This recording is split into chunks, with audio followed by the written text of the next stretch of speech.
Bon, celui-ci il est extrêmement populaire et il est notamment dû à notre instinct de survie à nous humains. Les vipères sont dangereuses.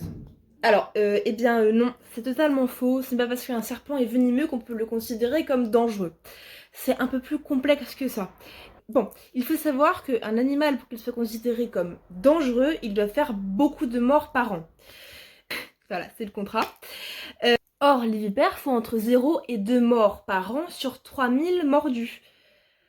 Comment vous dire que c'est relativement peu? Et ça, c'est pareil pour beaucoup d'animaux, notamment le requin. Sachez-le quand même, un requin, c'est moins dangereux qu'un hippopotame. On dirait pas comme ça, mais le requin fait 6 morts par an, alors que l'hippo en fait 500.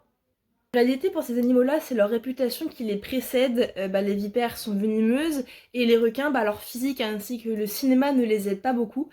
Et en fait, ce sont des animaux qui sont très peu dangereux pour l'homme, qui sont limite inoffensifs pour nous.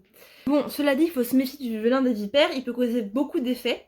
Vous avez par exemple des douleurs, des gonflements, des troubles respiratoires, des paralysies ou des défaillances cardiaques. Vous avez le choix.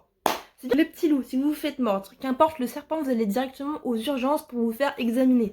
Parce que malheureusement, il y a très peu de personnes qui savent reconnaître les serpents et notamment différencier les couleuvres et les vipères, qui sont des serpents extrêmement populaires en France. On prend aucun risque, vous vous faites mordre, c'est urgence. On essaye au maximum d'immobiliser le membre mordu pour ralentir la prolifération du venin dans le sang. Bref, n'hésitez pas à me dire si vous voulez une vidéo sur les couleuvres et les vipères, et sur ce, faites attention à vos chevilles pendant vos balades.